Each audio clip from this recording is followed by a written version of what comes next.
This conference will now be recorded. Good evening, everyone. Institute of e Ayurveda द्वारा संचालित इस certificate course in Ayurvedic dermatology जो 20 जून 2023 को शुरू होने वाला है, उसकी एक इंफॉर्मेशन सेशन में आप सभी पार्टिसिपेंट्स तथा हमारे जो मेंटोर है, जो हमारे लेक्चरर है, डॉक्टर अनय सर का मैं इंस्टीट्यूट ऑफ ई आयुर्वेद की तरफ से यहाँ पर हार्दिक स्वागत करता हूँ। हम सब लोग वैद्य हैं, तो हम हमारे सभी कार्य की शुरुआत भगवान धन्वंतरी को नमन करते करेंगे। तो सर्वप्रथम धन्वंतरी जी को शंखं चक्रं जलौकां दधतरुतघटं चारुदोर्भिश्चतुर्भिः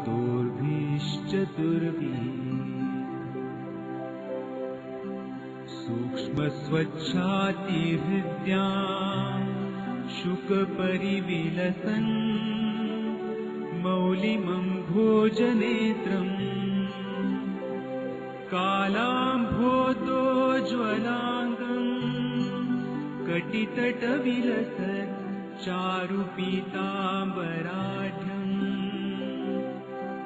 वन्दे धन्वन्तरीं तं निखिलगतवनं प्रौढदावाग्निलीलम्।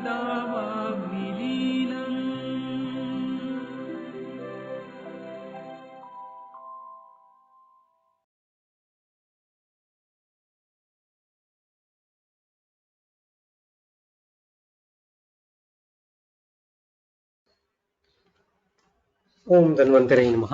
भगवान धन्वंतरी जी को नमन करते हुए हम हमारे आज के सेशन का आरंभ करते हैं। आप सभी लोग शायद इंस्टीट्यूट ऑफ ई आयुर्वेद से पूर्व परिचित होंगे ही, लेकिन 2011 से लगभग पिछले 12 साल से institute of e Ayurveda online learning Ayurveda विद्यार्थी तथा आयुर्वेद वैद्यों के लिए कार्य कर रहा है। इस इंस्टीट्यूट के माध्यम से हमने 2019 में certificate course in Ayurvedic dermatology ये कोर्स शुरू किया था, और हमें बताते हुए यह हर्ष हो रहा है कि ये हमारी आज की 9th बैच है।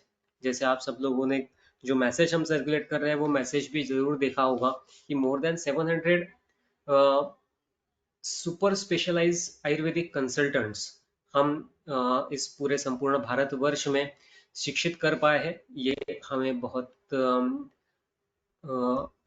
आप सब लोगों से इंफॉर्मेशन शेयर करते हुए आनंद हो रहा है, और ये सब करने के लिए जो हमारे लेक्चरर है, हमारे जो मेंटोर है वैद्य अनय डावरे सर का उसमें बहुत महत्वपूर्ण योगदान रहा है। इन शॉर्ट मैं अनय सर का एक परिचय आप सब लोगों से करवा दूंगा। जब आप यहाँ पे सभी लोग जो उपस्थित है, हो सकता है कि अनय सर को आपने कहीं पे सुना होगा, क्योंकि आज फिलहाल एक ये समीकरण बन चुका है कि कहीं पे भी डर्मेटोलॉजी की कोई कॉन्फ्रेंस हो तो महाराष्ट्र में से अगर कोई नाम उसमें होगा तो वो वैद्य अनय डावरे जी का जरूर उसमें होगा, क्योंकि सर लगभग पिछले 14 साल से डोंबिवली में शुद्ध आयुर्वेदिक स्किन तथा डर्मेटोलॉजी की प्रैक्टिस कर रहे हैं। आयुर्वेदिक सिद्धांतों के ऊपर वो प्रैक्टिस सर करते हैं, और उसी के साथ साथ सर का डोंबिवली में बहुत सारे चैरिटेबल ऑर्गेनाइजेशंस के साथ संबंध है। बहुत सारे चैरिटेबल हॉस्पिटल्स में सर अपनी सेवा निशुल्क सेवा प्रदान करते हैं। मल्टीपल कॉन्फ्रेंसेस में, सेमिनार्स में सर अपने पेपर प्रेजेंटेशन तथा एज एन एक्सपर्ट भी जा चुके हैं।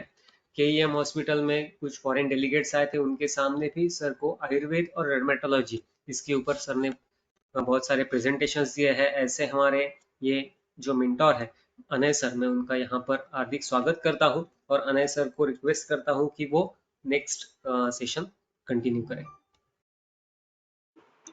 Thank you Vilop sir, thank you for the introduction. Sir मेरा वॉइस बराबर से आ रहा है? Hello yes sir, Vilop perfectly sir. Audible. Yes sir, perfectly. Thank you sir. First of all I want to thank doctor Vilop Bharti sir, because इन्होंने मैं उनसे एक 4 साल से परिचित हूँ, और एक इंस्टीट्यूट ऑफ ई आयुर्वेद जो आयुर्वेद का एक बहुत बड़ा योगदान देने वाला एक सेक्शन है, 2011 से जो चालू है, यानी ऑल ओवर इंडिया जोड़ने के लिए जो एक प्रक्रिया है वो ऑनलाइन तरीके से बहुत अच्छी तरीके से हो सकती है, और स्पेशली इन आयुर्वेद फील्ड में वो करना, it is one of the उसमें जो पायोनियर है वो मैं बोलता हूँ कि डॉक्टर विलोक भारती सर है और उनका इंस्टीट्यूट ऑफ ई आयुर्वेद है। और एक मुझे अपॉर्चुनिटी है कि यहाँ पे doctor Gadgil sir, doctor Dharmadhikari sir जैसे स्टारवर्ल्ड लोग हैं, इन्होंने ये प्लेटफॉर्म पे अपने विचार रखे हैं, अपने नॉलेज शेयर किया है। ऐसे प्लेटफॉर्म पर मेरे जैसे जूनियर को I feel I am still student, मुझे अपॉर्चुनिटी देना ये बहुत मेरे लिए भी सम्मान की बात है। और एक अच्छा यानी एक गुड फीलिंग है। आज हम देखेंगे कि हम बेसिकली जो हमारा कोर्स है सर्टिफिकेट आयुर्वेदिक डर्मेटोलॉजी, उसमें हम सीखने क्या है, कैसे सीखते हैं, बेसिकली इंट्रोडक्टरी यानी क्या है, ये आपको समझ में आएगा। The course itself name is certificate course in Ayurvedic dermatology. Basically ये जो कोर्स है वो आयुर्वेदिक डर्मेटोलॉजी में से है। यानी अगर आप पूछोगे कि सर इसमें आप हेयर पीआरपी सिखाओगे क्या, इसमें आप जो बहुत से माइक्रोडर्मा एब्रेजन प्रोसीजर सिखाओगे क्या, तो नहीं।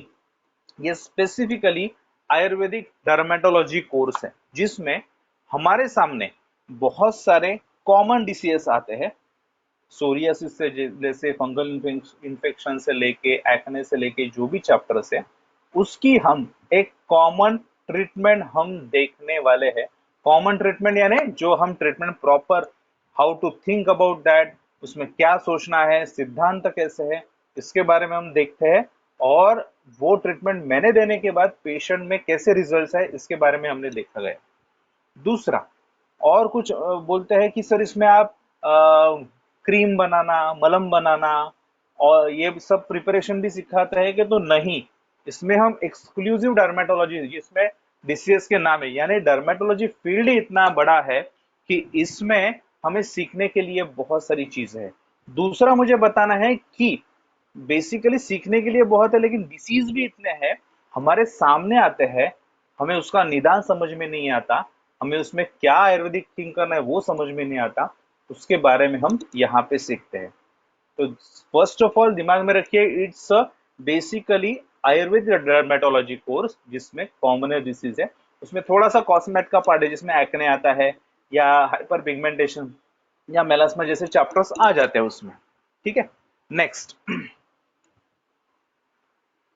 क्या हम यहाँ पे बेसिकली क्या देखते हैं, यानी समझो मैंने आपको 10 डिसीज की ट्रीटमेंट बताई, ठीक है, लेकिन वही डिसीज आपके सामने वही प्रेजेंटेशन लेके आएगा क्या? नहीं, एज वाइज डिफरेंट प्रेजेंटेशन लेके आएगा। अगर वो पेशेंट मुंबई का है तो अलग प्रेजेंटेशन दिखाएगा, अगर वो पेशेंट दिल्ली का है तो अलग प्रेजेंटेशन दिखाएगा। उस हिसाब से सेम डिसीज अलग अलग प्रेजेंटेशन दिखाएगा।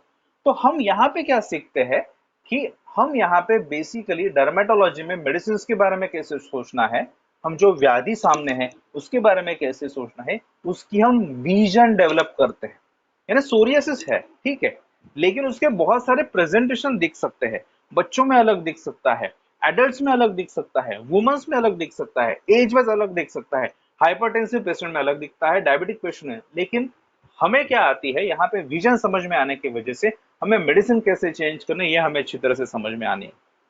दूसरा, मुझे बहुत जन ने पूछा कि सर ये कोर्स कितने दिन का है, तो बेसिकली ये कोर्स है ये 3 महीने का है।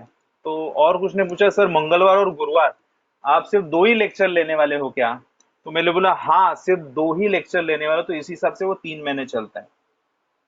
कुछ जन ने पूछा कि नहीं सर हमें तो बाहर 15 दिन में डर्मेटोलॉजी का कोर्स मिल रहा है या हमें 1 महीने में मिल रहा है, तो मैं बोलता हूँ सॉरी, डर्मेटोलॉजी ये फील्ड, ये डर्मेटोलॉजी अगर आपको सीखना है, आपको कॉपी पेस्ट नहीं चाहिए, आपको सीखना है, तो एटलीस्ट हफ्ते में सिर्फ 2 लेक्चर रखेंगे और उसके बारे में आप पढ़ाई करोगे तो वो 2 लेक्चर्स भी हेवी जाते हैं, वो 2 लेक्चर्स का पोर्शन भी बहुत हेवी जाता है, ये ध्यान में अच्छी तरह से रखिए।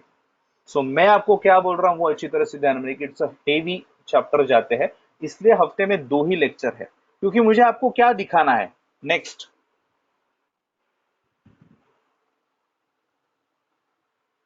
सर, नेक्स्ट मुझे आपको ये दिखाना है, क्या है, मैं खुद को इसमें से बिग फिश मानता हूं। Why are you just floating there, एक यानी जो बाहर है वो, जो अंदर है छोटा सा फिश वो आप समझिए, और जो बाहर फिश है वो मैं हूँ। और क्योंकि मैं बहुत सालों से डर्मेटोलॉजी में ही, यानी मैंने एमडी से लेके सब अभी तक डर्मेटोलॉजी में ही सब किया है। मेरा सब्जेक्ट भी डर्मेटोलॉजी, यानी एमडी का द्रव्य गुण था, उसमें भी त्वचा रोग वाला फंगल इन्फेक्शन ही चैप्टर था। और वो चैप्टर है, वो डिसीज है, उसके बारे में हमने देखने के बाद बाकी डर्मेटोलॉजी मैंने प्रॉपर सीखा है, और बेसिकली आयुर्वेदिक डर्मेटोलॉजी मैंने प्रैक्टिस की है। तो ये जो वर्ल्ड है, outer world of Ayurvedic dermatology, ये मैंने देखा है। और ये दिखाने के लिए, ये अब लास्ट में देखो, ये छोटा फिश भी दिख रही, ये दिखाने की कोशिश मैं कर रहा हूं। आई स्टिल नो कि होराइजन, ये जो आकाश है वो बहुत बड़ा है। मैंने छोटा सा एक पार्ट देखा है आकाश का, बिकॉज सीखने के लिए कभी उम्र नहीं रहती। आगे भी मैं भी सीखता रहूंगा, लेकिन मैंने जितना सीखा है उसमें से कुछ पार्ट्स डेफिनेटली मैं आपको देना चाहता हूं, और इसलिए हमने ये कोर्स का डिजाइन किया है। नेक्स्ट।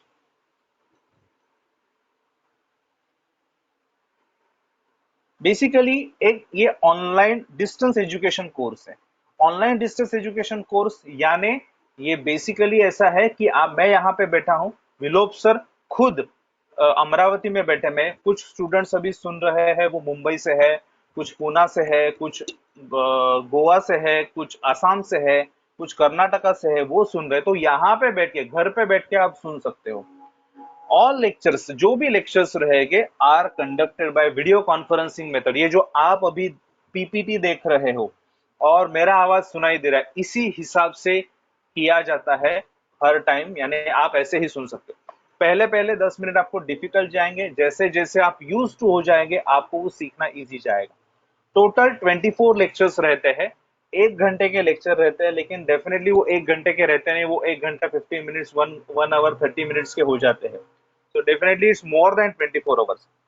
Lectures ये every Tuesday and Thursday 9:30 to 10:30 available रहती है, यानी रात को 9 है, ये जो अभी का टाइम है, इसी यही टाइम रहता है, और इस हिसाब से सिखाया जाता है।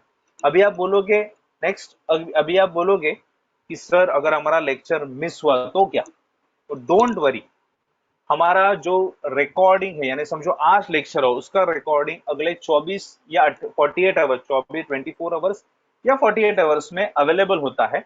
और उसमें ऐसा होता है कि वो रिकॉर्डिंग अगले 6 महीने तक रहेगा, यानी ये जो जून 2023 बैच का जो रिकॉर्डिंग है वो अबाउट जनवरी 2041, जनवरी 2024 तक रहेगा, जनवरी 2024 तक रहेगा। तो इतना 6 से 6.5 महीना तक ये रहेगा। तो ऐसा कि नहीं कि आपने समझो लेक्चर मिस किया तो क्या होगा, नो, आप रिकॉर्डिंग सुन सकते हो। लोग तो ऐसा है कि लाइव भी सुनते हैं, रिकॉर्डिंग भी सुनते हैं, 4-4 बार सुनते हैं, 5-5 बार सुनते हैं, बहुत अच्छी तरह से नोट्स निकालते हैं बच्चे लोगों ने या स्टूडेंट्स ने, प्रैक्टिशनर्स ने। ये जो है बड़े बड़े नोट्स, यानी 600-700 पेजेस के नोट्स निकाले बार बार सुन के। That is the very creditable thing. 650 students अभी तक हो गए हैं, सबने अच्छा परफॉर्मेंस दिया है अपने प्रैक्टिस में, वो अभी यूज करते हैं, और they are doing very nice in their practice, specially with Ayurvedic principles and Ayurvedic treatment. ठीक है, तो मैंने इसलिए मंगलवार गुरुवार 2 ही लेक्चर लिखा है, बिकॉज उसके साथ पढ़ना भी जरूरी है। 15 दिन में डर्मेटोलॉजी, ये आपको विजन आएगी नहीं, आप 15 दिन पढ़ोगे, बाद में सब भूल जाओगे, बिकॉज आप यूज टू नहीं होगे। ये 3 महीने में आप उस चीज से यूज टू हो जाएंगे, ये करना है, यानी 3-3.5 महीने दिमाग में आपको वही चलता रहेगा। रिकॉर्डिंग है तो आपके दिमाग में वही चलता रहेगा, और ये जब चलता है तभी आपको प्रैक्टिस में फायदा, because practice is a long term procedure. ठीक है, नेक्स्ट।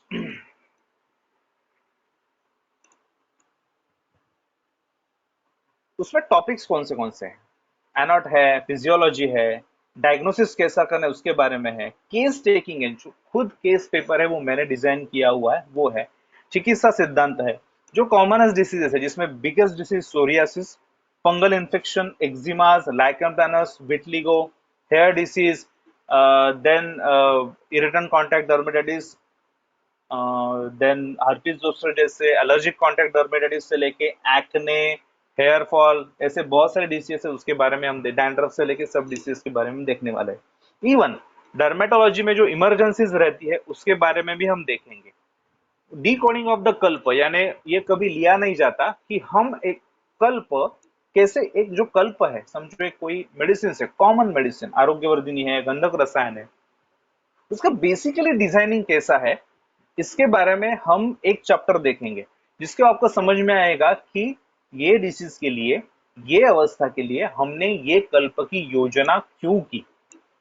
ये बहुत इंपॉर्टेंट है, नहीं तो क्या आफ्टर, यानी मोस्ट प्रोबेबल कॉलेज में जो प्रिस्क्रिप्शन मैंने देखा है वो है किसी भी त्वचा रोग के लिए एक तो कुष्ठ, ये निदान, और प्रिस्क्रिप्शन है आरोग्यवर्धिनी, गंधक रसायन, महामंजिष्ठादिक्वात। डेफिनेटली 5 पेशेंट में रिजल्ट आते हैं लेकिन 50 पेशेंट में रिजल्ट नहीं आते। क्यों नहीं आते? बिकॉज व्हाई, क्यों यूज किया हमें ही मालूम नहीं। क्यों?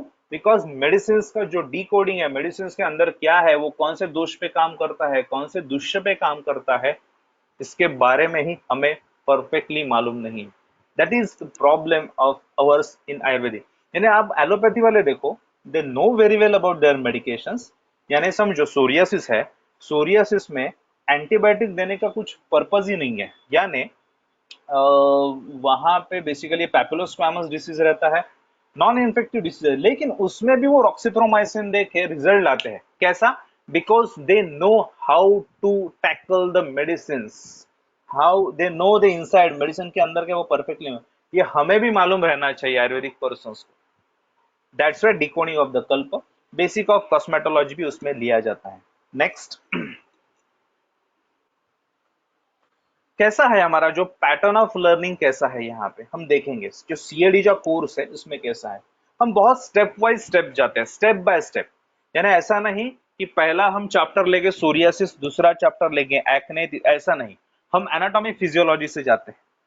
क्यों जाते हैं? बिकॉज हर एक चैप्टर एक दूसरे से इंटरकनेक्टेड है, उसका पर्पज है। डेफिनेटली आप पहले चैप्टर में ही किसी डिसीज के, बहुत सारे डिसीज के नाम सुनोगे, बहुत सारे मेडिसिन के नाम सुनोगे, सब सुनोगे, लेकिन हम स्टेप वाइज जाने वाले हैं क्योंकि इसमें ऐसा है कि सीखना ये बहुत इंपॉर्टेंट प्रोसीजर है। नहीं तो क्या होता है, जो भी है आप 5 ऐसे कोई डायरेक्टली डिसीज में तो आपको समझ में नहीं ये ट्रीटमेंट क्यों दी। नहीं तो क्या होगा, सर ने बताया कि इसमें ये मेडिसिन यूज करो और मैंने पेशेंट में दे दिया, अरे कुछ रिजल्ट ही नहीं आया। क्यों नहीं आया? बिकॉज हमने बेसिक ही नहीं पढ़ा ना। तो हम बहुत बेसिक से पढ़ने वाले, स्टेप बाय स्टेप पढ़ने वाले।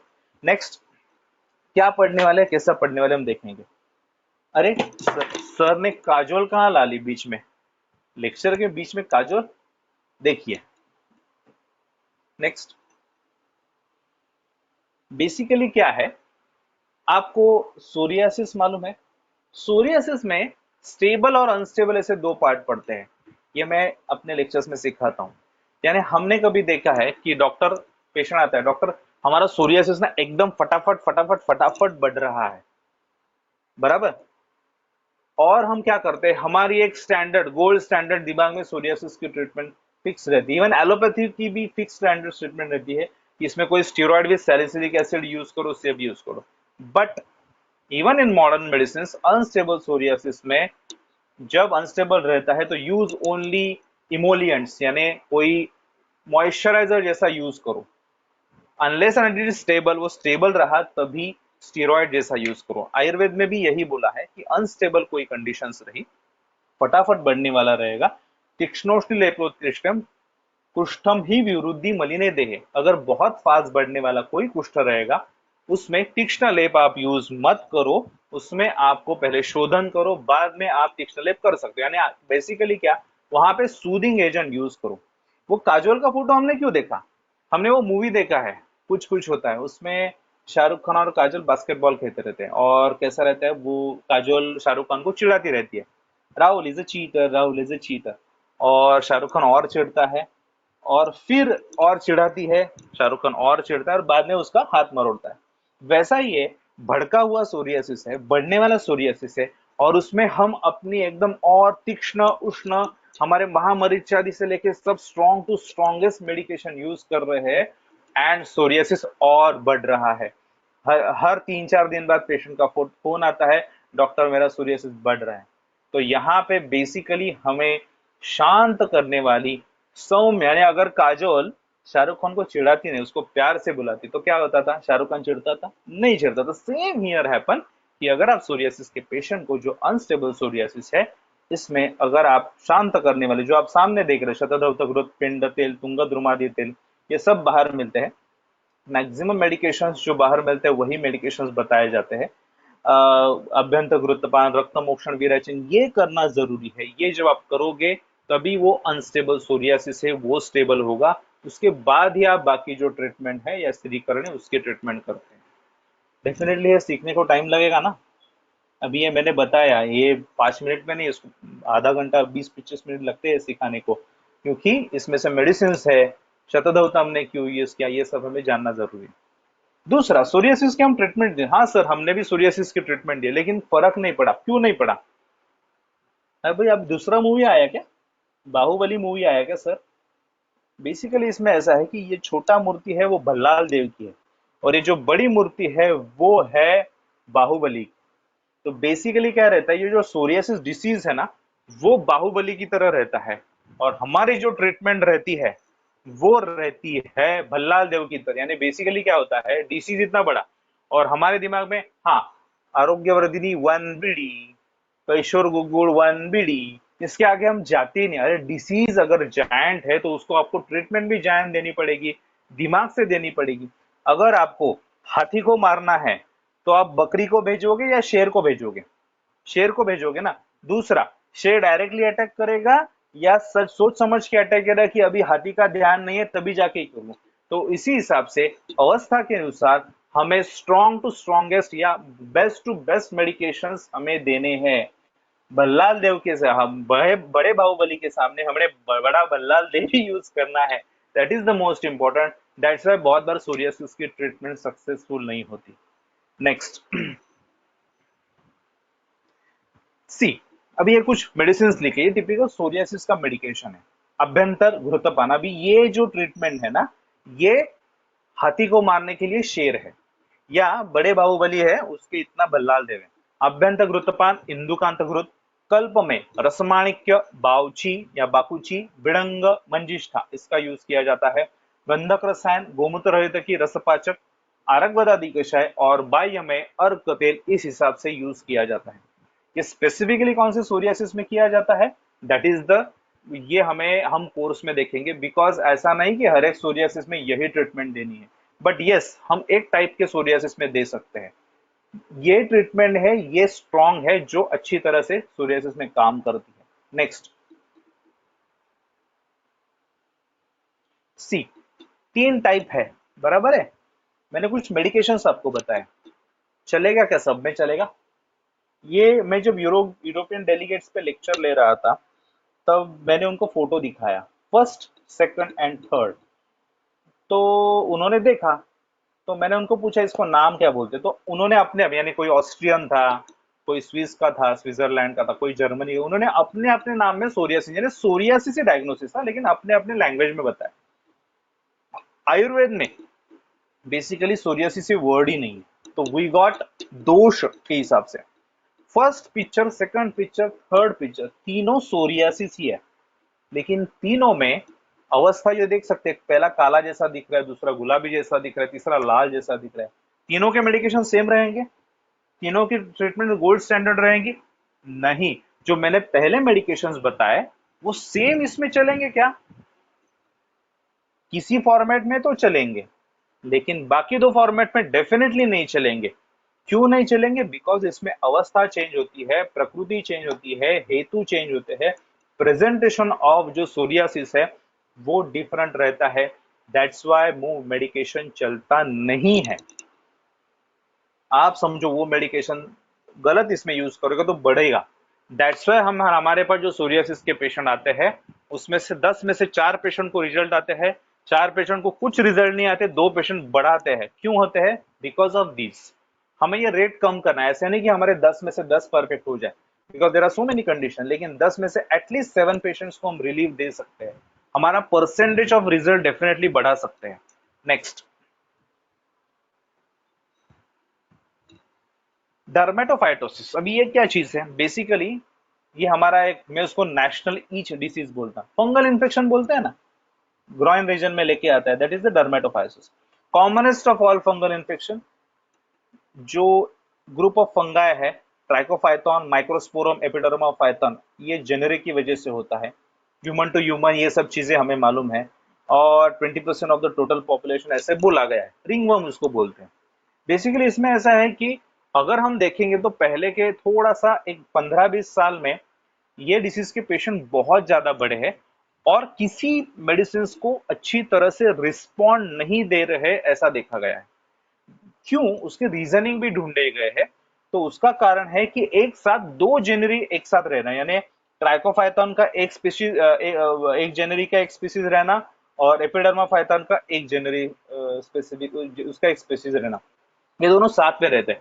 एक जो रहता है वो गर्मी में उसकी कॉलोनाइजेशन बढ़ती है, यानी उसकी नंबर्स बढ़ते हैं, दूसरी की ठंडी में बढ़ते हैं। दैट्स वाई हमें 24 घंटा, यानी 24 घंटा 12 महीने फंगल इन्फेक्शन पेशेंट में दिखता है।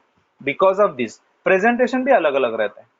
अभी आप बोलोगे सर जनरली जो फंगल इन्फेक्शन के पेशेंट है वो दो चीजें बताते हैं, डॉक्टर यानी हमारे पास जो पेशेंट वो क्या बताते हैं, देखिए डॉक्टर हम जब कपड़े निकालते हैं तो हमें बहुत खुजली, दिन भर कुछ नहीं होता, लेकिन जब हम कपड़े निकालते हैं तो बहुत खुजली होती है। एक दूसरा क्या बोलते हैं डॉक्टर, हम जब रात को सोते हैं ना तो हमें खुजली बहुत होती है। इसका भी कारण स्पेसिफिक स्पीशीज ऑफ जेनरीज है।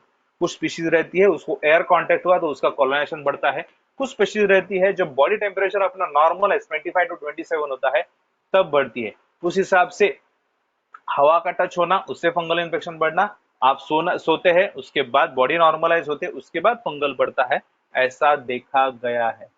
सी कैसा होता है देखिए, कैसा काम होता है, फंगस कैसा डेवलप होता है, इस हिसाब से आपको मैं बता रहा हूँ।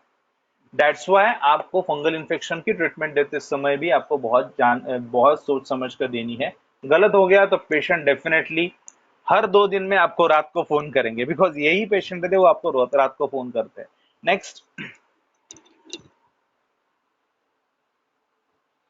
क्यों होता है फंगल इन्फेक्शन, ये बार बार क्यों होता है? ये तो हमने तो देखा कि बाबा है, लेकिन बार बार क्यों होता है इसका हमने कभी रीजनिंग ढूंढने की नहीं कोशिश की। मॉडर्न मेडिसिन में अच्छी लिखा है चीज कि लैक ऑफ और defective cell mediated immunity predisposes the host to chronic और रिकरेंट डर्मेटोफाइटिक इन्फेक्शन। ये सेल मेडिएटेड इम्यूनिटी रही वो अगर कम रही, या जो भी इम्यूनिटी वो डिफेक्टिव रही, उसकी वजह से बार बार फंगल इन्फेक्शन होता है। बेसिकली ये लैक ऑफ और डिफेक्टिव सेल मेडिएटेड इम्यूनिटी तैयार कैसे होती है? बिकॉज ऑफ जो हम बोलते हैं हमारा आहार विहार है उससे ही होती है, ऐसा देखा गया है। और अगर देखोगे तो आयुर्वेद में स्पेशली आहार विहार के बारे में बहुत अच्छी तरह से डिटेल दिखाया गया है, उसके बारे में बताया गया है, ये ध्यान में रखिए। तो हमारा जो डायरेक्ट कनेक्शन ये सेल मेडिएटेड इम्यूनिटी से ये होता है, कनेक्ट होता है, और हम जब निदान परिवर्जन करते हैं तो हमें फंगल इन्फेक्शन में बहुत अच्छे रिजल्ट्स आते हैं। नेक्स्ट, सी मैंने कुछ ब्रेन का चित्र दिखाया है और बहुत सारे मेडिकेशन दिखाए हैं। समझ में आ रहा है मेडिकेशन? नाम देखिए, आरोग्यवर्धिनी, सूक्ष्म त्रिफला, कृमिकुठार, कामदुदा, स्वयंभू एक्टिव गुड़, अंधक रसायन, वंगभस्म, मुक्ता शुक्ति, रस सिंधु, रामलकी, उशिरासव, खदिराइष्ट। ऐसे लग रहा है कोई मैं मंत्र बोलता हूँ, लेकिन ऐसा है ये सब मेडिकेशन है, ये फंगल इन्फेक्शन में यूज होते हैं, बराबर है। लेकिन कौन से फंगल इन्फेक्शन में कौन सा यूज करें? लाल रहा तो उसमें क्या यूज करें? बहुत वेटनेस रहा तो उसमें क्या यूज करें? काला रहा तो उसमें क्या यूज करें? बहुत बार ऐसा है हमारे पास मेडिकेशन बहुत सारे, सर मेरे क्लिनिक में मेडिसिन बहुत है, लेकिन कौन से टाइम कौन सा मेडिसिन यूज करने का, दैट वी डोंट नो। तो ये अपने ब्रेन में घूमते रहता है कि इसको ना आरोग्यवर्धन देखने को, नहीं नहीं नहीं इसको ना स्वयंभू वाक्य, इसको ना कैशोर। अरे क्यों, कब, कैसे? कुछ तो उसमें कुछ स्पेसिफिकेशन रहेगा, तो इसमें हमें आरोग्यवर्धन नहीं यूज करनी है। कोई स्पेसिफिकेशन रहेगा कि इसमें हमें गंधक रसायन नहीं यूज करना है, नहीं नहीं कुछ स्पेसिफिकेशन है कि इसमें स्वयंभू वाक्य नहीं यूज कर रहा है, कैसे समझेगा? इसीलिए हमें प्रोटोकॉलाइज ट्रीटमेंट करने की बहुत जरूरी है। जब वो हम करते हैं तो हमें डेफिनेटली रिजल्ट्स आते हैं। ओके, तो ये सब जो है how to protocol the by presentation वो हम अपने कोर्स में देखते हैं और उस हिसाब से ट्रीटमेंट सेटअप करते हैं। नेक्स्ट, अब ये देखिए, ये जो है आपको कुछ नंबर्स दिख रहे हैं, 189, 239, 207, 198, 183। ये क्या है basically? It's basically sweat glands पर सीएम। अपने शरीर में स्वेट ग्लैंड्स रहती है, ये एनाटॉमी है। हम एनाटॉमी में थोड़ा सा प्रैक्टिकल या जो हम बोलते हैं कि क्लिनिक के हिसाब से एनाटॉमी कैसे दिखनी है, हम जब अपने क्लिनिक में जाते हैं तब हमें एनाटॉमी कैसे दिमाग में रहनी चाहिए पेशेंट को देख के, इस हिसाब से। यानी हमारे पास कोई पेशेंट आया, मोस्ट कॉमन रीजन रहता है वो है एंकल रीजन। एंकल रीजन पे सोरियासिस से लेके एक्जिमा से लेके लाइकेन सिंप्लेक्स क्रॉनिकस से लेके बहुत सारी बीमारियां होती है, और वो मैक्सिमम टाइम ऐसा रहता है कि वहां पे पेशेंट को स्वेट नहीं आता, यानी अस्वेदन, ये जो कुष्ठ में पूर्व रूप बताया वो लक्षण लेके आता है। अगर आप देखोगे तो वहां पे लीस्ट स्वेट ग्लैंड है तो 172 है, मोस्ट ऑफ इज 221, या अगर आप सोल देखोगे तो 239 है। तो वहां पे बेसिकली स्वेट ग्लैंड की क्वांटिटेटिवली भी कम है, तो वहां पे ब्लॉक्स होने की शक्यता, यानी समझो कोई वहां पे घिसना, यानी पैन घिसी, या वहां पे कुछ बाहर से कुछ सॉक्स घिसा वहां पे, तो वहां पे ईचिंग हुई, तो वहां पे स्वेट ग्लैंड्स लेस होने की वजह से एफेक्शन, यानी वहां पे अफेक्ट होना स्वेट ग्लैंड वहां पे ज्यादा होता है, ब्लॉकेजेस भी सबसे ज्यादा होता है, और लेस होने की वजह से वहां पे अस्वेदन, ये कंडीशन बहुत ज्यादा दिखती है। दूसरा, वहां पे हमें ना फंगल इन्फेक्शन जैसी चीजें कम दिखती है। फंगल इन्फेक्शन हमें कहां पे दिखेगा? जहां पे स्वेट ग्लैंड्स ज्यादा है। तो जहां पे आपको 239 नंबर दिख रहा है ना, वहां पे टीनिया पेडिस यानी पैर का जो फंगल इन्फेक्शन है वो ज्यादा दिखता है, बिकॉज उस रीजन पे जो स्वेट ग्लैंड्स पर सीएम है वो 239 है, और वहां पे स्वेट की क्वांटिटी ज्यादा होने की वजह से वहां पे फंगल इन्फेक्शन मोर सीवियर दिखता है, even in between the fingers भी ज्यादा दिखता है। तो एक लॉजिकल इंटरप्रिटेशन है निदान के हिसाब से कि अति स्वेदन ये हमें 239 पॉइंट पे दिखता है और अस्वेदन हम 172 पॉइंट पे दिखता है। तो जनरली जो नॉन इन्फेक्शियस स्किन डिसीज रहते हैं, लाइकेन सिंप्लेक्स क्रॉनिकस, सोरियासिस, ये हमें 172 ये पॉइंट पे दिखते हैं, और जो इन्फेक्शियस है वो हमें 239 पे दिखते हैं। इवन जो हम बोलते हैं रैजेट्स या एड़ियां फटती है, वो एड़ियों पे क्यों फटता है? बिकॉज वहां पे भी जो स्वेट ग्लैंड्स है वो रिलेटिवली सोल के हिसाब से सबसे कम है, 183 है सोल पे।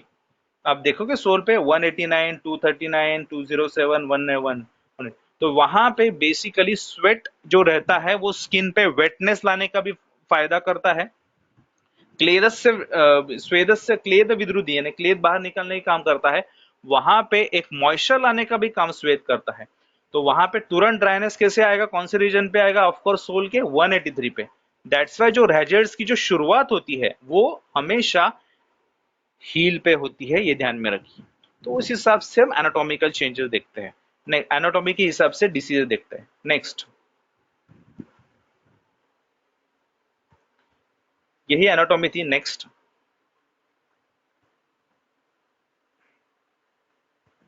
या there are some sweat glands, special types of sweat glands. अगर आप देखोगे तो हम हमारे शरीर पे पसीना आता है, गर्मी में तो हर जगह पे पसीना आता है, वो जाने दीजिए, लेकिन स्पेसिफिक रीजन पे हमें ज्यादा पसीना आता है क्या? एक्सिलर रीजन पे पसीना ज्यादा आता है, ग्रॉइन रीजन पे ज्यादा पसीना आता है, सर पे ज्यादा पसीना आता है।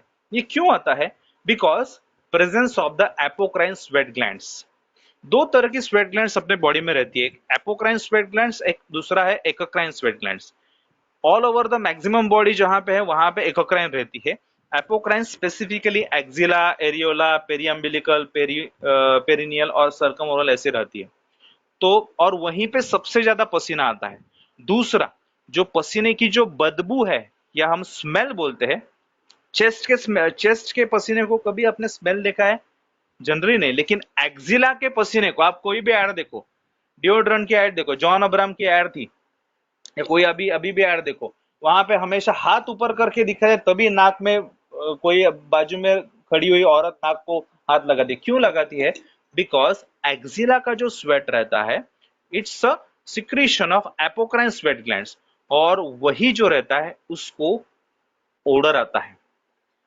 दूसरा, वहां पे जो डिसीज रहते हैं वो स्पेशलाइज्ड डिसीज वहां पे होते हैं, दैट्स वाई हमें वहां पे मोर पेनिट्रेटिव यानी मोर डीपर जो आप मेडिसिन यूज करें उसकी क्वांटिटी भी हमें ज्यादा यूज करनी पड़ती है, ऐसा देखा गया है।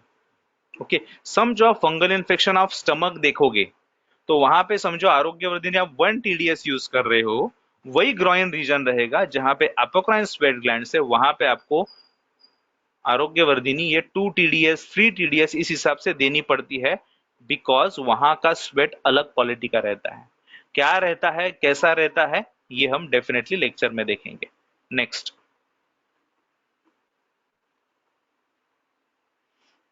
हाँ, आपको सामने कुछ पिक्चर दिखाई दे रहा है? यस, बेसिकली ये क्या है, एक सर्कल है, बराबर है, एक सर्कल है। सर्कल में बीच में कुछ क्लियरिंग है, आजू बाजू में आपको थोड़े से पिटिका दिख रही है, रेडनेस दिख रहा है, सेंट्रल क्लियरिंग जैसा एक मैटर है। So basically it's a ring worm. Next,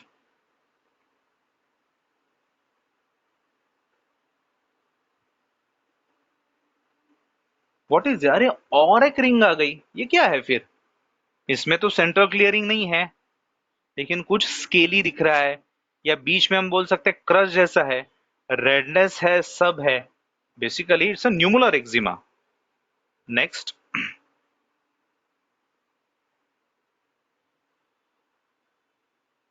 अरे और एक सर्कल आ गया, इसमें तो कुछ अलग दिख रहा है, बीच में एक है उसके बाजू में येलोइश है, उसके बाजू में और एक है। ये बो एंड एरो जैसा है क्या? यस, ये बो जैसा है, लेकिन ये कुछ अलग है, that is erythema मल्टीफॉर्मिस। Next,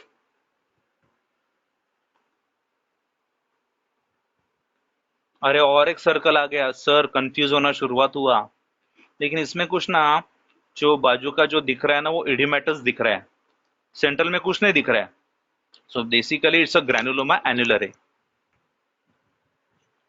next,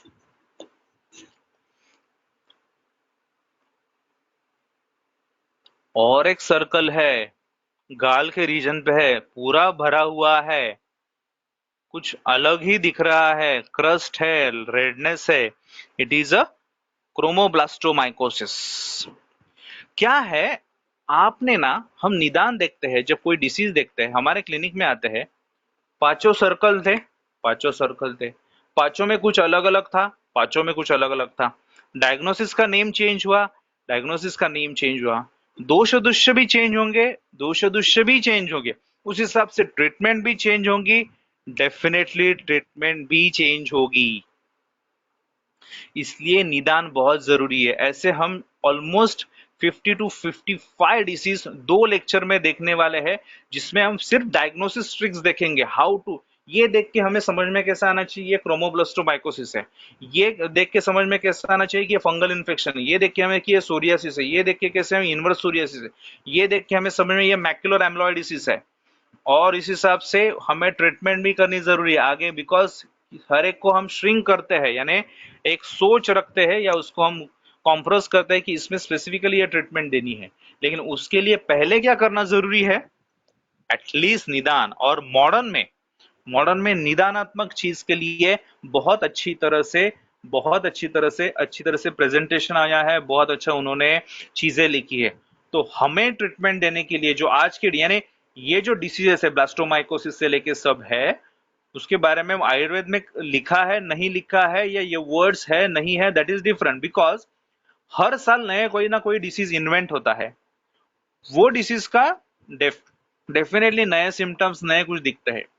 हम जो दिखते हैं, हमारा जो विजन है वो दोष दुष्य के हिसाब से है, लेकिन एक्चुअली वो डिसीज में क्या है वो देखना तो जरूरी है। तो डायग्नोसिस इज मोस्ट इंपॉर्टेंट, वो मॉडर्न का करेंगे, और आयुर्वेद के दोष दुष्य को हम सेट करके अपनी ट्रीटमेंट करेंगे। एट द एंड आयुर्वेद में दोष दुष्य सेट करना जरूरी ही पड़ती है, बिकॉज ट्रीटमेंट उसके ही अलावा होती नहीं है, लेकिन डायग्नोसिस इज मोस्ट इंपॉर्टेंट, और वो कंफ्यूजन होता रहा तो ट्रीटमेंट होती नहीं है, और दैट्स वाई हमारा ट्रीटमेंट फेल होता है। नेक्स्ट, क्या ये आपको सामने पिक्चर दिख रहा है? Yes, Can we treat atopic dermatitis of 2 months baby by Ayurvedic medications? आपके क्लिनिक में 2 महीने का बच्चा आया तो हम सर्दी खांसी की भी दवाई बहुत बार देते नहीं है, तो अगर आया तो एटॉपिक डर्मे वो भी इतना सीवियर फॉर्म आप दे सकते हो। और स्पेशली कुछ भस्म फॉर्म्स है वो हम ऐसे बच्चे में दे सकते हैं क्या? Yes, definitely we can treat a 2 months baby of atopic dermatitis, severe atopic dermatitis by Ayurvedic medications, by using our medications, by proper dose and proper अनुपान लेके हम ट्रीट कर सकते हैं। ये कॉन्फिडेंस आएगा कैसे? एक तो दो चीजें हैं, एक तो पेशेंट देख के, दूसरा वो पेशेंट को रेफर ना करके। बिकॉज ऐसा कोई बच्चा आया तो जनरली ऐसा रहते हैं refer to dermatologist. Why? Why? Because वो भी क्या करते हैं, उनके पास आते हैं लेकिन वो भी क्या करते हैं, प्रोटोकॉल फॉलो करते हैं। तो हम भी इसमें कुछ ना कुछ प्रोटोकॉल एटलीस्ट दे सकते हैं। दिमाग में एटलीस्ट सारी बात तो आ सकता है, क्यों नहीं दे सकते बच्चों? या हमें मालूम ही नहीं, अरे नहीं 2 साल का 2 महीने का बच्चा है, ज्यादा बड़ा ये हुआ तो अरे एटलीस्ट देख के तो रखो। चाहिए तो आप एक काम करो, पेशेंट को बोलो हर 24 आवर बाद मुझे फोन करो, लेकिन वो तो कर सकते हो। उसमें कॉन्फिडेंटली हम कैसे मेडिकेशंस दे सकते हैं, कौन से मेडिकेशन चल सकते हैं, कौन से मेडिकेशन नहीं चल सकते, ये हम अपने लेक्चर सीरीज में या हमारे कोर्स में देखेंगे। नेक्स्ट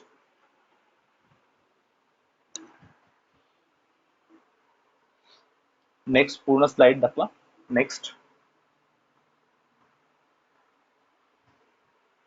आपको कुछ सामने दिख रहा है, बेसिकली इट्स एलोपेशिया एरियाटा, जिसको आयुर्वेद में इंद्रलुप्त बोला गया है। 6 के 6 पिक्चर है वो एलोपेशिया एरियाटा के ही है, लेकिन आप देख सकते हो कि हर एक का प्रेजेंटेशन अलग अलग है। फर्स्ट पैच है, एक छोटा सा पैच है। दूसरा है जिसमें मल्टीपल पैचेस है, जिसको रेटिकुलर बोला है। तीसरा डिफ्यूज है, पूरे स्काल्प रीजन को बाल थोड़े थोड़े बीच के गए हैं। उसके आगे वाला है वो ओफियोसिस है, जिसमें बैक रीजन के बाल गए हैं। रिवर्स ओफियोसिस यानी फ्रंटल रीजन के गए हैं। एंड टोटालिस जिसमें पूरे स्काल्प पे बाल गए हैं। हर एक की ट्रीटमेंट सेम होगी? नहीं होगी। हमारा जो बहुत सारे लोगों को गुंजा फेवरेट है, जयपाल फेवरेट है, वो हर एक चीज में हम यूज कर सकते हैं? नहीं यूज कर सकते। या ऐसे भी हो सकता है कि किसी पैटर्न में, स्पेशली टाइप मैं आपको नाम बता, रेटिकुलर पैटर्न में अगर आप जयपाल जैसा मेडिकेशन यूज करोगे तो बहुत बार पूरे स्काल्प के बाल चले जाते हैं। तो Jaipal can be saviour, Jaipal can भी आपको अड़चनी में भी ला सकता है, आपको ये भी कर सकता है। लेकिन कैसे? अगर आप गलत तरीके से यूज करोगे तो। ये रेटिकुलर पैटर्न वाले रहते हैं ना, उनको बहुत बार ये जो बार्बर रहते हैं ना, वो बोलते हैं पूरे आप बाल निकाल दो, ऐसा एडवाइस करते हैं। वो बाल निकालते हैं, बाद में कभी बाल नहीं आते। ये गलत तरीके से किया जाता है, बिकॉज यहाँ पे दोष दुष्य जो है, या दोष का जो प्रमाण है, दोष की जो पद्धति है वो अलग अलग रहती है। तो कैसे हमें परफेक्टली निदान करके पेशेंट को रिजल्ट देने हैं, ये हम अपने कोर्स में देखेंगे। It's a very interesting topic. इसमें आपको बताता हूँ, इसमें आपको रिजल्ट से 90 to 95% तक आएंगे। 90 to 95% is the biggest success rate. अगर आपको वो कंडीशन परफेक्टली समझ में आ गई कि किसमें लीच करना है, किसमें विद्ध कर्म करना है, किसमें डायरेक्टली आपको जयपाल का लेपन करना है, किसमें नहीं करना है, कितनी बार लेपन करना है, ये अगर आपको अच्छी, कौन से मेडिकेशन इंटरनल शुरुआत करने हैं, नहीं करने हैं, ये अगर आपको परफेक्टली समझ में आ गया तो आपको 90 to 95% आप परफेक्ट ट्रीटमेंट कर सकते हैं। ओके, नेक्स्ट क्षार चिकित्सा। हम अपने लेक्चर्स में क्षार भी सिखाते हैं। अगर उसमें देखोगे, क्षार के 2 पार्ट पढ़ते हैं, ग्रंथ में लिखे हैं, प्रतिसारणी और पानीय क्षार। क्षार चिकित्सा हम आयुर्वेदिक प्रैक्टिस में अभी कुछ जन त्वचा रोग की प्रैक्टिस भी करते हैं, उसमें क्षार का कितना यूज होता है आपने देखा है? अगर आप देखोगे प्रतिसारणीय क्षार कौन से व्याधि में यूज किया जाता है, उसमें कुष्ठ है, किटिब, दद्रु, कृमि, किलास, अर्बुद, सुप्ति, ग्रंथि, दुष्टव्रण, नाड़ी, चर्मकील, तिलकारक, न्यच्छ, व्यंग, मशक, बाह्यविद्रदी, इतने सारे जब जिसमें इतनी बड़ी लिस्ट है ना, उसमें से 60 to 70% डिसीज ये त्वचा रोग के हैं, और वहां पे प्रतिसरणी क्षार बोला है। और अगर हम प्रैक्टिस में क्षार यूज नहीं करते हैं तो हम एक बहुत बड़ी चिकित्सा प्रणाली को यूज नहीं करते, ऐसे हम बोल सकते हैं।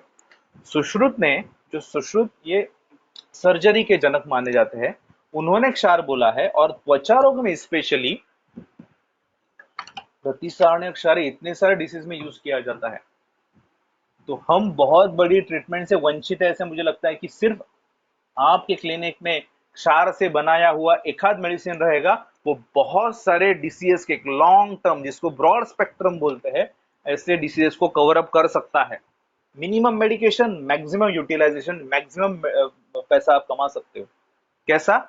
बाय यूजिंग क्षार चिकित्सा। लेकिन हम यूज नहीं करते। तो ये कैसा यूज करना है, कौन से क्षार अपने क्लिनिक में हो सकते हैं, रह सकते हैं, सिंपल 5 मिनट में। अगर आपको अभी भी अवेलेबल नहीं है तो अगले मिनट में आप कैसे क्षार को यूटिलाइज कर सकते हो, पेशेंट को देना है, ये भी मैं आपको बताऊंगा, स्पेशली इन क्षार चिकित्सा एंड डर्मेटोलॉजी चैप्टर में। Next, decoding of the medicine. इसमें हम आरोग्यवर्धिनी देखते हैं। ये आप देख सकते हो, ये जो बुक है, ये आरोग्यवर्धिनी बुक है जो आयुर्वेद व्यासपीठ द्वारा प्रचारित किया हुआ बुक है। मेरे सर यानी डॉक्टर महेश ठाकुर सर, उनके सर डॉक्टर प्रभु सर, इन्होंने ये डिजाइन किया है। ये बेसिकली क्या है आपको बता रहा हूं। ये जो हनीकॉम के शेप दिख रहे हैं ना, इसमें सब के सब मेडिकेशंस, यानी आयुर्वेद आरोग्य जो भी कंटेंट है वो यहाँ पे है। पारा, गंध, रस, गंध, लोह, अभ्र, ताम्र, देन त्रिफला, चित्रक, गुगुल, शिलाजतु, और उसको सबको सबके प्रमाण में मात्रा कुटकी, और उसको भावना किसकी, तो निम्ब पत्र की। ये सब जो कंटेंट है ना, ये एक पिक्चर में दिए है। कितना सुपर बनाया है। तो ऐसा हम डी कोडिंग कि बाबा एट द एंड इन्फ्रेंस, ये मेडिसिन यूज करने के बाद इसका इन्फ्रेंस क्या होगा, दोष पे क्या काम होगा, मल पे क्या काम होगा, मूत्र पे क्या काम होगा, ये हम देखेंगे। Next, some success story. ये दिखाना जरूरी है, ये मेरी सक्सेस स्टोरी नहीं है, ये मैंने जिन स्टूडेंट को सिखाया है, जिन प्रैक्टिशनर को सिखाया है, उन्होंने ही शेयर किया हुआ। बिकॉज अपने यहाँ पे ऐसा है कि हम व्हाट्सएप ग्रुप बनाते हैं। 2019 का जो फर्स्ट बैच का ग्रुप है, उसका भी अभी एक्टिवली सब चालू है। उसमें भी अभी केसेस शेयर किए जाते हैं। जैसे मुझे टाइम है, मैं वहां पे ओपिनियन रखता हूँ, कभी स्टूडेंट्स को ही क्वेरीज पूछता हूँ, सब करता हूँ, और बाद में at the end of the discussions हमें कुछ अच्छी चीजें मिलती है। दूसरा, प्रैक्टिस करते करते समय कुछ पेशेंट्स आए, उनमें रिजल्ट, जो मैंने सीखा है प्रोटोकॉल से ट्रीटमेंट की, रिजल्ट आए, और उसकी सक्सेस स्टोरीज भी उन्होंने ये की। उसका हमने प्रेजेंटेशन भी रखे थे। यानी सब जन बोलते हैं सर कुछ करेंगे कुछ करेंगे, तो हमने अभी तक शायद 14 से 15 प्रेजेंटेशन अभी तक रखे रहेंगे, जिसमें 14 से 15 केसेस प्रेजेंट हुई है, और उसमें सक्सेस स्टोरीज स्टूडेंट्स ने खुद, जैसे मैं अभी बोल रहा हूँ वैसे ही गो मीटिंग थ्रू प्रेजेंट की है, और सबने उसको सराहा है कि ये सर हमने बिफोर पेशेंट था उसको ये ट्रीटमेंट दी, और आफ्टर ये रिजल्ट आए, ये प्रोटोकॉल यूज किया, ये सिद्धांत यूज किया, एंड ये सिद्धांत हमने ये क्लासेस में पढ़ा। बेसिकली ये मेरा क्रेडिट नहीं है, आयुर्वेद का क्रेडिट है। आई frankly speak, I am just, मैं एक आगे आपको बताने वाला हूं। सब ये जो बोलते हैं मैजिक वर्ड इज रॉन्ग, लेकिन ये जो सब कर्म है ये आयुर्वेद का है, बहुत बड़ा है, बहुत पढ़ने वाली चीज है। तो हम कुछ सक्सेस स्टोरी देखेंगे। देखिए आप, see next, see one of the worst case, erythroderma की जो केस रहती है, one of the worst case रहती है, सीवियर टाइप ऑफ सोरियासिस है, और एक दिसंबर 2019 की बैच की केरला से स्टूडेंट थी। उनको मैंने पूरे फोन पे बताया, because it's a difficult case and she got very nice results. ये patient basically we wants to do suicide और वांट टू गेट ट्रीटेड, इतना वो एट द मीन्स जो बोलते हैं कि बहुत टोका की भूमिका यानी एकदम जो एंड की भूमिका लेके आया कि मुझे एक तो जीना है, नहीं तो मैं मरता हूँ, इसमें से बाहर निकलना है तो मैं मरता हूँ, तो उसमें से हमने बाहर निकलना है। It's very important. अगर आप पेशेंट का लाइफ चेंज करोगे तो पेशेंट आपको लाइफ भर सैल्यूट करता है। Next, a case of herpes labialis treated by Vaidya from Dombivli 2019 batch. ये फीमेल पेशेंट की थी, बहुत अच्छी तरह से ट्रीट हुई by using our protocol। Next, molluscum contagiosum commonest disease. अभी आप देख सकते हो बच्चे के चेहरे से आपको समझ में आ सकती है कि वो बच्ची शायद 6 या 7 साल की रहेगी। ऐसे छोटे बच्चों में भी हम प्रभावी चिकित्सा देके मोलुस्कम कॉन्टेजियोसम जैसा एक वायरल इन्फेक्शन है वो ट्रीट कर सकते हैं। Next, planter psoriasis severe form में रहता है। वरुण यानी महाराष्ट्र का ही एक जगह का है, वहां से एक डॉक्टर थे, उन्होंने अपने ही प्रोटोकॉल यूज करके very painful planter psoriasis treat किया। नेक्स्ट, एटॉपिक डर्मेटाइटिस था, एक मिडिल एज गर्ल में, टीनेजर गर्ल में था, और पुणे के वैद्य थे, इन्होंने अच्छी तरह से उसको ट्रीटमेंट देके ट्रीट किया। नेक्स्ट, हाँ, एक्रोकॉड्रॉन यानी जो स्किन ड्रैग देता है, आप देख सकते हो सर में था। First time she is using our treatment, our protocol. क्षार सूत्र लगाया था लेकिन अपने प्रोटोकॉल से लगाया था, जिसमें 100% रिजल्ट आते हैं, वन शॉट में ट्रीट होता है। और फर्स्ट टाइम बहुत डर डर के उन्होंने लगाया, लेकिन लगाया 100% रिजल्ट है। बिकॉज आप देख सकते हो 0 बिफोर ट्रीटमेंट एंड पूरा skin type with in 1 month fall हो गया, ये आप देख सकते हो। Okay, next, same case from means Kerala के डॉक्टर का ही था, वुंड था, उन्होंने लीच थेरेपी बाकी सब यूज किया और वो हील किया। नेक्स्ट, सी, ये बेसिकली जो स्टूडेंट है उनकी एडवर्टाइज है, यानी ऐसा रहता है ना कि हम जब किसी पेशेंट को ट्रीट करते हैं तो हम ट्रीट करने के बाद क्या करते हैं, हमने ये ट्रीट किया, ये लोगों को दिखाने के लिए बिफोर आफ्टर के फोटो, तो वो है। और ही सेड सर आप यही रखो, बिकॉज यही मैंने जो उनसे मंगवाया कि आपके बिफोर आफ्टर, तो उन्होंने यही भेजा, सर ये मेरी एडवर्टाइज है, आप ही डालो, कुछ प्रॉब्लम नहीं है। सो बेसिकली इसमें एलोपेशिया एरियाटी की केस थी और वो ट्रीट हुई। Is a doctor from the Beed. Next, same doctor की एक केस थी जिसमें सोरियासिस का रिजल्ट आया और उन्होंने एडवर्टाइज दिया कि सोरियासिस ठीक होता है क्या, and by our protocol it's get treated. Next, so this is the final slide. तो हमें क्या करना है, क्या कोर्स में रहता है हमने अच्छी तरह से देखा, क्यों हमने सीखना है हमने देखा। बिकॉज आप देख सकते हो it's a very vast chapter, आपको अभी उसका अंदाजा आया रहेगा, अरे ये 10-15 दिन में सीखने वाले त्वचा रोग ये सब्जेक्ट नहीं है, इसमें मल्टीपल चॉइस, मल्टीपल हमारे पास केसेस आते हैं, उसमें हमें सोच समझ के देना जरूरी है। मेडिसिन भी क्यों देना है ये हमें सोचना जरूरी है, डोसेजेस कैसे देने हैं वो देखना जरूरी है, छोटे बच्चे आते हैं उसमें कैसे डोसेज देखना ये हमें देखना जरूरी है। ये यानी चिकित्सा करना ये बहुत सोच समझने का काम है, ऐसे भी दे दिया तो नहीं है। दूसरा आपको बताता हूँ, त्वचा रोग में आपको सोच समझ के ही देना जरूरी है। समझो जॉइंट पेन का पेशेंट है, उसको समझो 2 हफ्ता रिजल्ट नहीं आया तो भी एक बार उसका जॉइंट पेन ही है, चेहरे पे समझो एक्ने है, आपने ट्रीटमेंट दिया और पेशेंट का एक्ने एकदम से बढ़ गए तो डेफिनेटली आपका कॉलर पकड़ने को आएगा। बिकॉज स्किन डिसीज ये विजिबल पार्ट पे रहते हैं, विजिबल चाहिए रहते हैं, और उसकी वजह से प्रॉब्लम होता है। आप विटलिगो जैसा आपको डिसीज मालूम है, इसमें बहुत सोशल टैबू रहते हैं, लोग जितना चाहे उतना पैसा देने को रेडी है, but they need the results. अगर आप अच्छी तरह से उनको अच्छी तरह से चैनलाइज करोगे, उनको काउंसलिंग करोगे, प्रॉपर ट्रीटमेंट दोगे, तो आपको लाइफ भर वो दुआ देंगे, लेकिन उसके लिए आपको वो पढ़ना जरूरी है।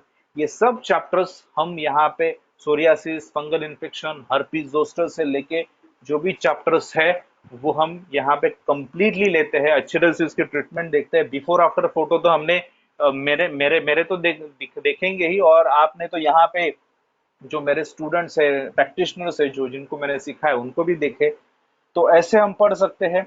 तो हमारा जो कोर्स है वो 20 जून यानी नेक्स्ट टू नेक्स्ट ट्यूसडे को शुरुआत हो रहा है, 9th बैच शुरुआत हो रही है। उसकी जो लिंक है वो हमने ग्रुप में शेयर की है। वहां पे जाके आप एडमिशन ले सकते हो। वहां पे आपको लिंक में जाना है।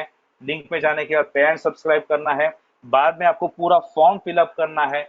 बाद में 10,500 जो फीस है वो आपको करनी है ऑफलाइन, ऑनलाइन पेमेंट करके। जस्ट हमें इन्फॉर्म करना है सब्सक्रिप्शन करके। ऐसा हम कर सकते हैं। ये कोर्स स्पेसिफिकली बीएमएस लोगों के लिए है। लास्ट ईयर स्टूडेंट्स को भी हम नहीं लेते, जनरली इंटर्नशिप से आगे वाले लोगों को लेते हैं, बिकॉज लास्ट ईयर स्टूडेंट को भी ये बाउंसर जाता है। लेकिन जो इंटर्नशिप में है से आगे लेके जो भी प्रैक्टिसिंग करते हैं 10, 15 साल, 20 साल, वो प्रैक्टिस करते हैं, उनके लिए कोर्स है। जो स्पेशली मैं बोलना चाहता हूँ, जो जीपी करते हैं, एलोपैथी जीपी, और उनको त्वचा रोग में काम करना है और स्पेशली आयुर्वेदिक प्रैक्टिस में काम करना है, उनके लिए तो बहुत अच्छा कोर्सेस है। बिकॉज रेडी टू ट्रीटमेंट भी बहुत सारी चीज, यानी ये चीज जिसको ये ट्रीटमेंट दी, ये भी इसमें सिखाया जाता है, जो मोस्ट इंपॉर्टेंट है। सोच के, यानी विजन की विजन भी सिखाई जाती है और ये भी सिखाया जाता है। तो मोस्ट इंपॉर्टेंट ऐसा रहता है।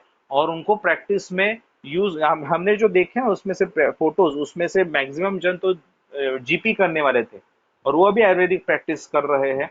ऐसे हम डीसीएस को बहुत सारे डीसीएस को देख के यहाँ पे सीखेंगे और हम अच्छी तरह से त्वचा रोग की प्रैक्टिस कर सकते हैं। दूसरा, अब मैंने जैसे बोला कि व्हाट्सएप ग्रुप हमारा रहता है। व्हाट्सएप ग्रुप पे क्वेरीज सब शेयर की जाती है, उसका आंसर भी दिया जाता है। जो टॉपिक है उसी रिलेटेड क्वेरीज रहती है। एक बार 24 लेक्चर्स खत्म हो गए तो आप बाकी क्वेरीज भी पूछ सकते हैं। That is all happening.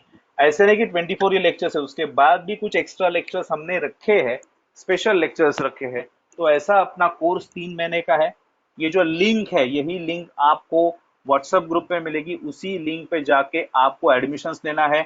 अभी 10-11 दिन सिर्फ बाकी है, तो आप जल्द से जल्द at first or fast take the admission for this course, and you will definitely get a good dermatological knowledge and a good dermatological background. Okay, फिलहाल मैं यहाँ पे अभी रुकता हूँ। अगर आपको कुछ क्वेरीज रहेगा तो आप डेफिनेटली हमें व्हाट्सअप कर सकते हैं। कुछ अगर समझ में नहीं आ रहा है कि सर इसमें ये है, तो वो भी हम क्वेरीज पूछ सकते हैं कि सर एडमिशन्स कैसा लेना है, तो हमें पूछ सकते हैं। लेकिन आप फास्ट टू फास्टेस्ट अभी कर लो। Thank you. अभी हम यहाँ पे रुकते हैं। Thank you.